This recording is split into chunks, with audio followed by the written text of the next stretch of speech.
So joining me now with more on this is Joey Roulette, space reporter over at The Verge. Joey, good to see you again. So what are you expecting before this big day tomorrow? Yeah, good question. It's definitely go for launch. On Sunday, Blue Origin indicated that there's a tiny storm tomorrow morning, but it should clear up before the 9 a.m. Eastern liftoff time. I'm expecting a show. I mean, when Branson launched to space on Sunday, as you said, it was a show. It was a good marketing opportunity for Virgin Galactic, and that's the same thing that Blue Origin is trying to pull off here with Bezos, its billionaire founder, launching on the first crewed flight of its suborbital rocket booster with 3 other passengers. So it's a pretty big, marketing opportunity for the company. Absolutely. And of course, a lot was made last week that Blue Origin is going to be going higher into the atmosphere than Virgin Galactic did. We talked about this last week, Joey. What do you think about this? And do you think that this is a bigger selling point for Blue Origin, that they're going just a smidge higher? You know, it might be a big selling point for Blue Origin just by a few miles or a few inches, or, because the New Shepard capsule is going about 62 miles in altitude, while Virgin Galactic spaceplane went about 53 miles. So if you're a customer looking for a flight to space and you see a big difference between these two flights, have at it. There's not that much of a difference. You're still in microgravity.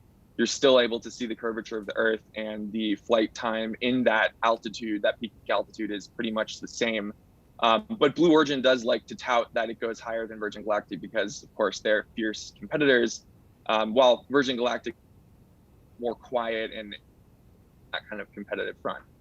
Joey, also, much has been made about the government contracts that a lot of these companies are all vying for. SpaceX has, I think, almost all of these government contracts so far.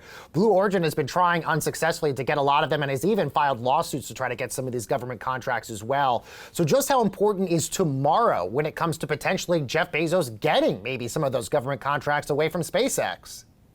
That's a good point. This is going to be a much needed win for Blue Origin. They have kind of lost out on those competitive contracts. New Shepard in particular isn't the centerpiece of those contracts, those government ambitions for Blue Origin. It's more so the New Glenn booster, but nonetheless, of course, launching humans is a huge win for the company if they're able to pull it off successfully. So this will look good for them, but it still remains to be seen how New Glenn contracting will go in the future. Also, the other thing that's interesting is SpaceX, even Virgin Galactic to a certain extent, have done way more test launches than Blue Origin has. Is that a concern that maybe Blue Origin hasn't done enough test launches in preparation for tomorrow?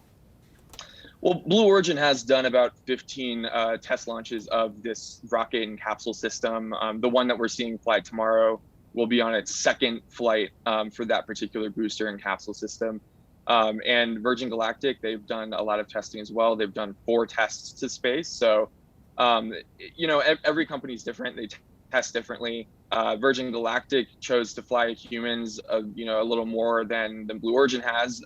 But Blue Origin says that they're putting their first humans on this flight because it's mostly an autonomous system. So the systems, really vary immensely, and this is just kind of the method that Blue Origin chose for its own hardware. All right, so let's talk about what people could experience on something like this. It's only 11 minutes, so it's not like you're going to be up there for a very, very long time.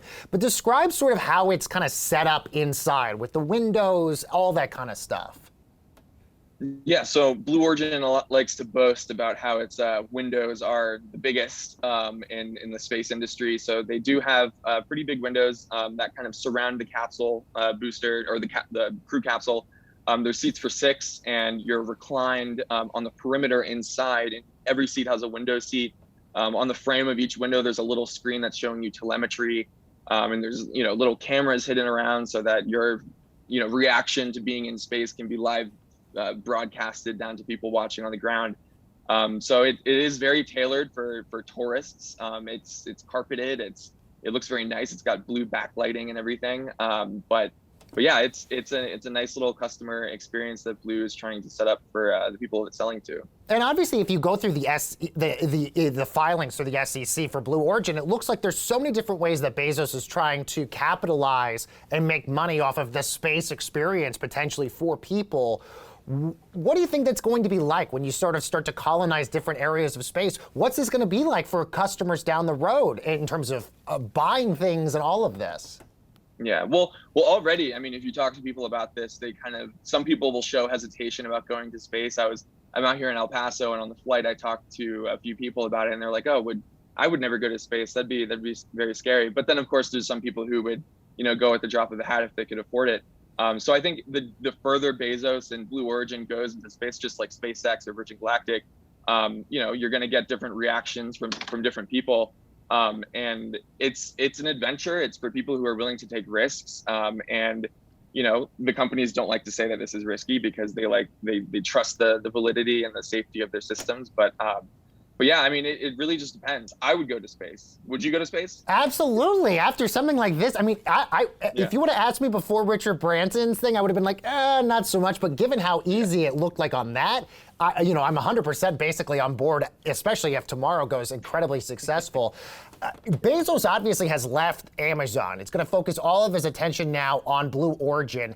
What do you sort of see like the next year looks like for Jeff Bezos here? And if tomorrow goes incredibly successful, where do you sort of see Blue Origin shaping out amongst all the other competitors out there with SpaceX and Virgin Galactic? Yeah, that's a great question. I mean, a lot is unknown. I mean, Bezos stepped down as CEO from Amazon earlier this month, and everybody, really expects him to invest a lot more into Blue Origin. If this flight goes well, it's a huge boost, no pun intended, for the New Shepard program, which is their flagship space tourism program. But I want to say that's really kind of separate from the New Glenn side of Blue Origin, which is the bigger rocket competing for the defense launches and the commercial satellite launches. And so while a New Shepard launch will look good for Blue Origin, they still kind of have to, get their rocket engine development in line and get New Glenn online too, and get that ready for launch, because that is a different system. But for the space tourism side with New Shepard, that will inspire a lot of confidence for potential customers. Blue has already been signing up customers for their rockets, so yeah, it'll be good for New Shepard, and that could possibly carry into New Glenn too. Absolutely. As long as there's two seats, one for me, one for you on there, Joey, we're going to love it. Joey Roulette, space reporter at The Verge. Good to have you here, Joey. Thanks so much for joining us. And guys, a special programming note. Join us today, 2 p.m. Eastern Time. Cheddar News kicking off a week-long special, The Billionaire Space Race. We're going to examine what Branson and Bezos' space race means for the industry, the future of space tourism, and the battle for space supremacy. Catch it today, 2 p.m. Eastern Time. And of course, we're going to have that launch tomorrow right here on Cheddar News as well.